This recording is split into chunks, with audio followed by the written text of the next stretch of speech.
পুলিশই না, পুলিশ নামে কলঙ্ক। ওরা অকথ্য ভাষায় সাংবাদিকদের গালাগালি করতেছে, মারতেছে।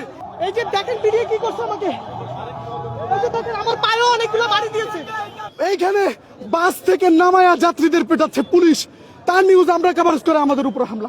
আমার উপর হামলা হচ্ছে, কভারেজ করার সময় আমি সাধারণ মানুষদেরকে ওরা লাঠিচার্জ করছে।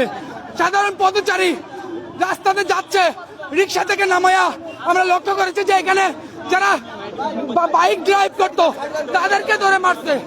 আমরা ওইটা কভারেজ করতে গেছি, আমাদের উপরে হামলা করছে। গণমাধ্যম এখনো নিরাপদ নাই। স্বৈরাচারী অ্যাম্বুলেন্সে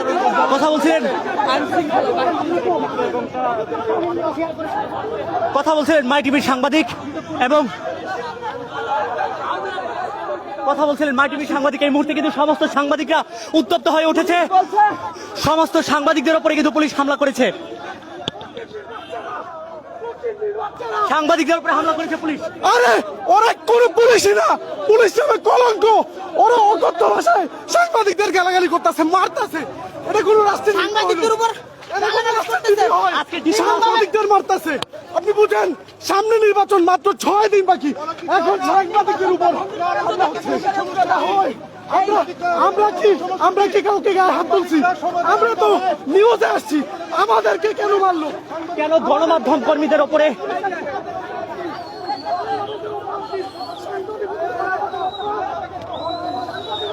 এখানে এই মুহূর্তে সমস্ত সাংবাদিকরা একত্রিত, কারণ সাংবাদিকদের উপরে অতর্কিত হামলা হয়েছে। আমরা বলছি কালবেলা ইত্তেফাক সহ আমি নিজে এই মুহূর্তে কথা বলতে ভীষণ কষ্ট হচ্ছে। ওনারা পুলিশের পক্ষ থেকে যারা ছিল তারা অতর্কিত হামলা চালিয়েছে সাংবাদিকদের উপরে। এখানে সমস্ত আমরা সাংবাদিকরা যারা আছি তারাই কিন্তু এই মুহূর্তে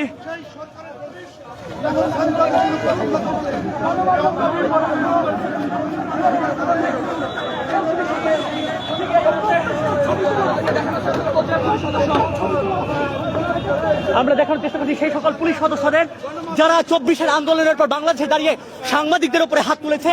অতর্কিতভাবে এই পুলিশরা সাংবাদিকদের উপরে হামলা করেছে, যেটি আমরা কিছুক্ষণ আগে দেখতে পেয়েছি।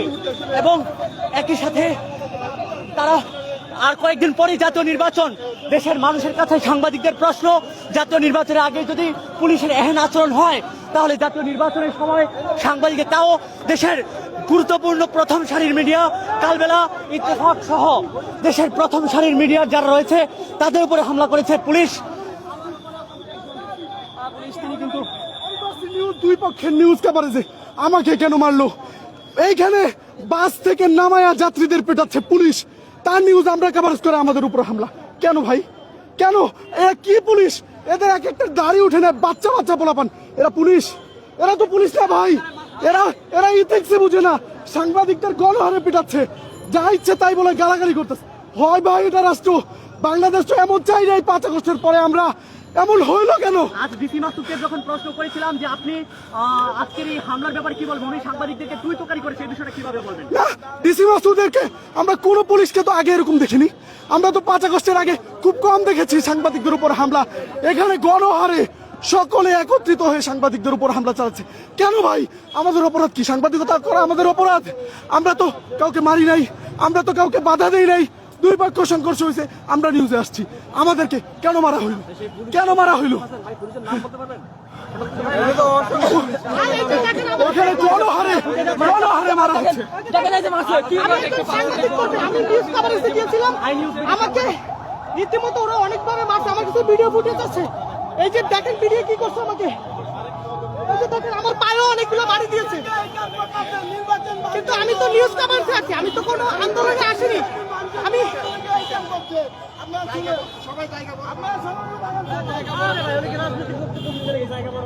দর্শক শুনছিলেন যে সাংবাদিকদের উপরে কিন্তু অতর্কিত হামলা হয়েছে, তাও দেশের প্রথম সারির সাংবাদিক যারা রয়েছেন তাদের উপরে কিন্তু অতর্কিত হামলা করেছে পুলিশের পক্ষ থেকে।